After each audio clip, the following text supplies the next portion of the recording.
March started off good with the winner, and then we ran into some unfortunate luck. Let's recap it and get in some more bets.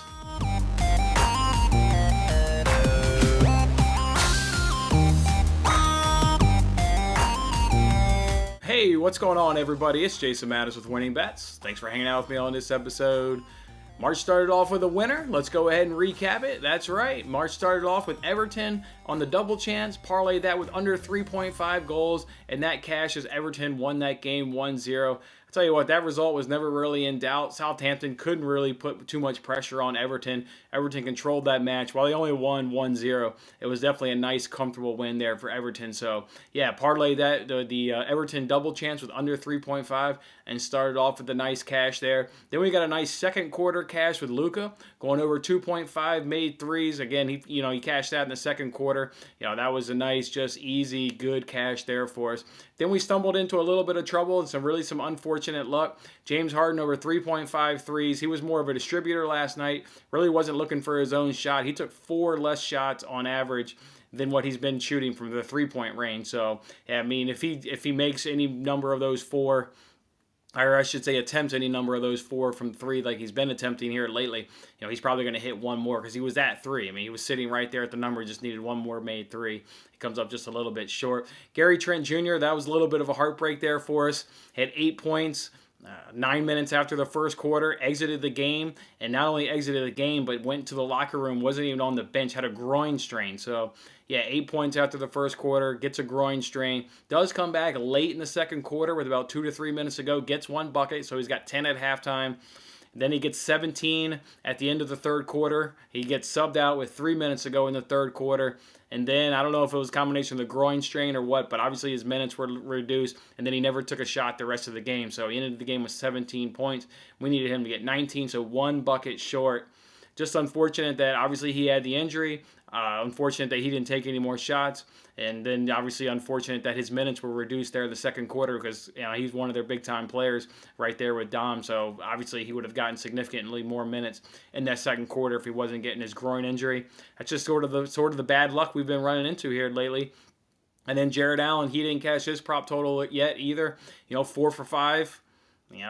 Killing it, absolutely killing it. Like I said, 4 for 5, 8 points, and then, I can't really blame the Cavs. I mean, they went away from Jared Allen for whatever reason, but, when you win the game by almost double digits, I believe they ended up winning that game with, it's hard to blame the Cavs for going away from Jared Allen because obviously they had other things working, but, he obviously had a nice matchup going 4 for 5 in that first half, going 5 for 7 overall. He didn't take a shot in that entire third quarter. And that's how much they just went away from him. So, yeah, that one was just unfortunate because we know the big advantage he had, and he was performing really well on the opportunities he was getting. And just didn't get enough looks. But obviously we took Cavs plus 4.5. Would have been nice maybe to take that money line, but I would have hated to have been the person that, bet against the Rockets and then they snapped that 11-game losing streak. But, at least the Cavs covering the 4.5 was never in doubt. I was obviously monitoring that game pretty closely because we had that Jared Allen prop as well in there. And I don't recall the Cavs ever being down. Maybe they were, when I wasn't taking a glance at that score. But, boy, it seemed like every time I was looking at it, the Cavs had some amount of lead there up against the Rockets. Rockets are just a terrible, terrible team. So, yeah, they're going to be fade material here for probably a lot going forward. So, yeah, that's how the week started off. So, just unfortunate, Confidence is still high. Still liking the process that we're putting into it. Liking the bets we're making. Just getting bad results. I mean, the Gary Trent Jr. one, that's just a bad, really unfortunate. Harden, not taking his normal shot attempts there from the 3. So confidence is still certainly high, but yeah, we're not getting the results right now. So, but I'm going to go ahead and hook up $20 to the Predictor. We got the NBC Sports Predictor. We got the guy's name, or her name is called The Predictor. They got 28 points. They were able to match me, so they were the winners. So congratulations there. We'll do this again this coming weekend. Whoever can get the best score will also win another $20. So get in that group if you haven't. The information to join the golf group and the soccer group are both in this video description. So join those groups if you haven't. You can win $20 each week, $20 in golf, $20 in soccer. And then we'll have a lot of fun as we compete for that prizes. Otherwise, guys, I tell you what, we're voting on which bad beat is worse currently right now, Sabonis or Cole Custer. I'm surprised. If we look at these percentages, I'm really surprised that Cole Custer's hanging in there. And I'm just basing that on the amount of comments I get, or the comments that I get on these videos, they're way more heavy basketball in terms of the quantity as opposed to NASCAR. Getting NASCAR comments, but just not in terms of the quantity that I'm getting for the basketball. So I thought Sabonis was actually going to run away with this. I'm actually glad to see that people do agree that Cole Custer, that was a bad beat. I mean, he was a top 10 car all day long.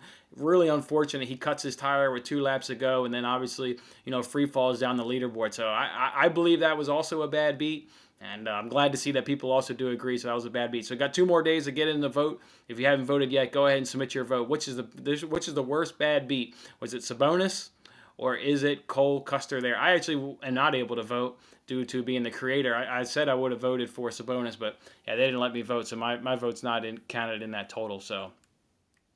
All right, as for today's show, I've just got 2 bets for you. I'm not big on the player prop market today. What I like to do is, obviously I analyze, the numbers as a whole, but also really focus on the recent trends. And I couldn't find many player props that really had good trends where teams were struggling against a position for the last 10 or 14 days. They may be struggling, maybe for the last 3 days or for the last 7 days, but I like to do a nice 2-week sample, and I couldn't find a lot of matchups where teams were really struggling against a position, or if they were, the numbers are maybe already inflated too much, and I don't want to, reach there. So I like my process right now. The confidence is still high. But, just not going to reach there on giving out a player prop and something I don't really feel all that comfortable with. So the bets I've got today is I need it. I mean, confidence is still good, but the results just, like I said, they're just not there. So we need winners. So I'm going to go ahead and do an NBA teaser. I went ahead and found 3 matchups that I thought are relatively close. I think, you look at these matchups, I think either one of these 3 teams have a good shot at winning. So I got all of them juiced up in terms of their points. I've got Knicks plus 10.5, Wizards plus 9.5, and Suns plus 12.5. And that's at plus 107 over at PointsBet. Again, I think all 3 of these teams have a chance to win the game. When you look at the stats, I mean, it's pretty neck and neck, for these 3 teams going up against their opponents. So certainly like these 2 teams, or these 3 teams, obviously keep it really competitive, and neither of these 3 teams, to get blown out. So like that NBA teaser there at plus 107. Then I did a basketball parlay. DraftKings has got another one that's 25% profit boost. I took 5 teams. All 5 of these teams are favored by double digits.